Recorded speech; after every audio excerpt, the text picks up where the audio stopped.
নমস্কাৰ জ্যোতি পাঠশালাৰ অন্য এটি ভিডিঅ'লৈ আপোনালোক সকলোকে স্বাগতম জনাইছোঁ। এই ভিডিঅ'টো কেৱল যিসকল ছাত্ৰ-ছাত্ৰীয়ে ডিব্ৰুগড় ইউনিভাৰ্চিটি আৰু গুৱাহাটী ইউনিভাৰ্চিটিৰ বিএড এণ্ট্ৰেন্স দিব কেৱল তেওঁলোকৰ বাবেহে। আৰম্ভণিতে ক'ব বিচাৰিম যে আমাৰ চেনেলৰ তৰফৰ পৰা এটা ফ্ৰী কোৰ্চ কেৱল বিএড এণ্ট্ৰেন্সৰ বাবে আপোনালোকক দিয়া হ'ব, গতিকে চেনেলটো ছাবস্ক্ৰাইব কৰি থ'ব। আজি আহোঁ আমি কেৱল চিলেবাছৰ ওপৰত ডিছকাছ কৰিম, কেনেকুৱা ধৰণৰ টপিক আহিব, কি আহিব পাৰে। আজি গুৱাহাটী ইউনিভাৰ্চিটিৰ চিলেবাছটো ডিছকাছ কৰিম আৰু আপোনালোকৰ যোনটো কোৰ্চ হ'ব সেইটো আমি 17 তাৰিখৰ পৰা মে'ৰ 17 তাৰিখৰ পৰা অৰ্থাৎ পৰহিলৈ পৰা আমি দিবলৈ চেষ্টা কৰিম। প্ৰত্যেকটো ভিডিঅ'ই প্ৰত্যেকটো টপিকৰ ওপৰত দিয়া হ'ব, গতিকে এক মাহমানৰ ভিতৰত সম্পূৰ্ণ কোৰ্চখিনি কমপ্লিট কৰি দিয়া হ'ব গুৱাহাটী ইউনিভাৰ্চিটি আৰু ডিব্ৰুগড় ইউনিভাৰ্চিটি। ঠিক আছে, আমি চিলেবাছৰ দিশলৈ যাব বিচাৰিম। চিলেবাছৰ দিশলৈ যাবলৈ গ'লে আমি প্ৰথমতে চাব লাগিব যে চিলেবাছখন কিমান মাৰ্কৰ হয়। এখন গুৱাহাটী ইউনিভাৰ্চিটি হয় দেই, কৈ দিছোঁ প্ৰথমতেই।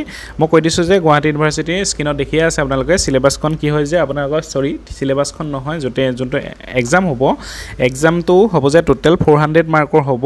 400 মাৰ্কৰ ভিতৰতে আহিব যে কি হ'ব যে জেনেৰেল ইংলিছটো বহুত ইম্পৰ্টেণ্ট হয়। ইয়াত পেছেজো আহে, ইয়াত 30টা কুৱেশ্যন আহিব আৰু টোটেল মাৰ্ক থাকিব 120, মানে এটা কুৱেশ্যনত 40 মাৰ্ককৈ থাকিব।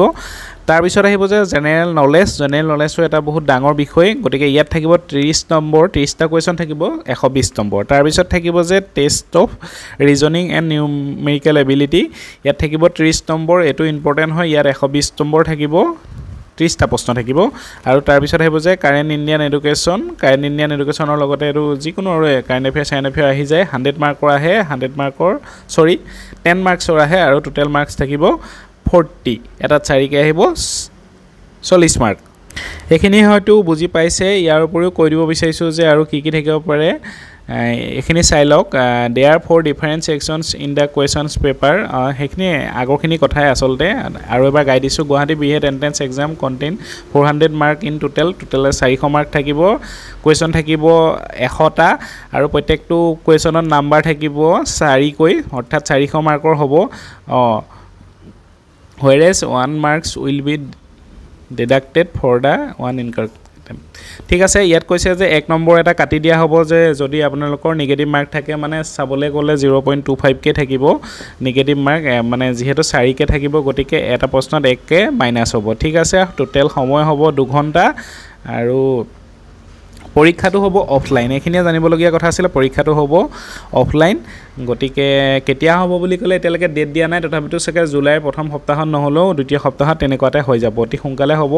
গতিকে আপোনালোকৰ হাতত খুব কম সময় আছে, প্ৰায় 1.5 মাহমান সময় আছে, গতিকে পঢ়িবলৈ লওক। আৰু এতিয়া এই চিলেবাছখনৰ মেইন দিশলৈ যাম, মানে এইকেইটা অকল মেইন টপিককেইটা পঢ়িছোঁ, তাৰ ভিতৰত কি আছে সেইখিনি আমি চাব লাগিব। ঠিক আছে, প্ৰথম গুচি গ'লোঁ ছেকশ্যন এ। প্ৰথম ছেকশ্যনটোত আহিব যে জেনেৰেল ইংলিছ 120 মাৰ্ক। 120 মাৰ্কৰ ভিতৰত ইয়াত আহিব যে ভকেবুলাৰী আহিব, ভকেবুলাৰী কিন্তু ভালকৈ চাবই লাগিব। তাৰপিছত টেন্স আহিব, ভইচ আহিব, নেৰেশ্যন আহিব, প্ৰিপজিশ্যনছ আহিব, কাৰেকশ্যনছ অফ চেণ্টেন্স আৰু কি আহিব যে ৰিডিং কম্প্ৰিহেনশ্যমত বহুত মাৰ্ক আহে, কেতিয়াবা 2টা পেৰেগ্ৰাফো গুচি আহিব পাৰে, গতিকে সেইখিনি ভালকৈ পঢ়িব লাগিব।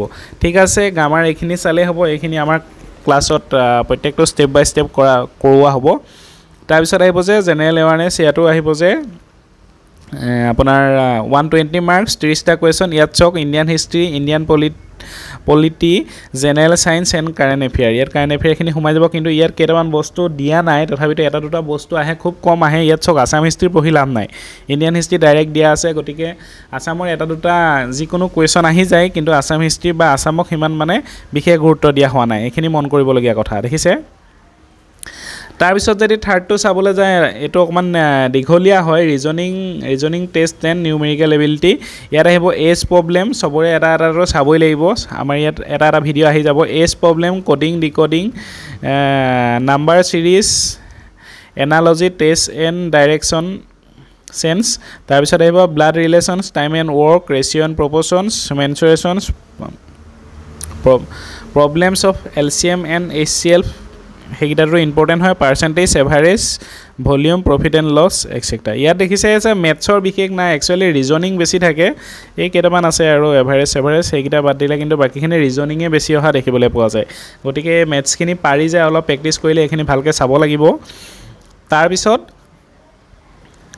তাৰপিছত যদি চাবলৈ যাওঁ লাষ্ট ছেকশ্যন ডিটো আহিব যে কাৰেণ্ট ইণ্ডিয়ান এডুকেশ্যন ছিষ্টেম। ইয়াত 40 মাৰ্ক, 10টা প্ৰশ্ন আহিব, এইখিনিও ইম্পৰ্টেণ্ট হয়। এইখিনি 3-4টা টপিক আছে, এইখিনি ভালকৈ পঢ়ি গ'লে হ'ব। এটা ভিডিঅ'তে বহুতখিনি কভাৰ কৰি দিব পৰা হ'ব ইয়াত আছে যে নেশ্যনেল পলিচি অন এডুকেশ্যন 2020 এইখিনি ভালকৈ চাব লাগিব নিউ এডুকেশ্যন পলিচি কি দিছে কি আহিব ইয়াত এইখিনি তাৰপিছত আছে যে ইউনিভাৰ্চেলাইজেশ্যন অফ এলিমেণ্টাৰী এডুকেশ্যন সেইটো ইম্পৰ্টেণ্ট হয় ৰাইট টু এডুকেশ্যন ইম্পৰ্টেণ্ট হয় সৰ্বশিক্ষা অভিযান এইখিনিৰ ওপৰত প্ৰশ্ন আহিয়ে থাকে ছেকেণ্ডেৰী এডুকেশ্যন ৰাষ্ট্ৰীয় মাধ্যমিক শিক্ষা অভিযান এই 6টা টপিকে আছে 6টা টপিকৰ ওপৰত বিশেষ প্ৰশ্ন নাহে এইটো মানে কেতিয়া ইমপ্লিমেণ্ট হৈছিল কোন চনত হৈছিল কোন আছিল সেইটো সময়ত শিক্ষামন্ত্ৰী কোন আছিল বা প্ৰধানমন্ত্ৰী কোন আছিল তেনেকুৱা ধৰণৰ বেছিক প্ৰশ্ন আহে আৰু ইয়াৰ পৰা কোনটো চেঞ্জ কৰা হ'ল কোনটো আঁতৰাই দিয়া হ'ল সেইখিনিৰ ভিতৰতে প্ৰশ্ন আহি যায় গতিকে প্ৰশ্ন পঢ়িলে হৈ যাব এইবিলাক টপিকৰ ওপৰত এটা ভিডিঅ'তে মানে কমপ্লিট কৰিব পৰা হ'ব গতিকে বিশেষ চিন্তা কৰিবলগীয়া কোনো কথা নাই গতিকে যিহেতু মইও ইতিমধ্যে বিএড কমপ্লিট কৰিছোঁ গতিকে এই বিষয়ত হ'বলৈ কম বেছি পৰিমাণে অলপ হ'লেও নলেজ আছে বুলি ভাবোঁ আৰু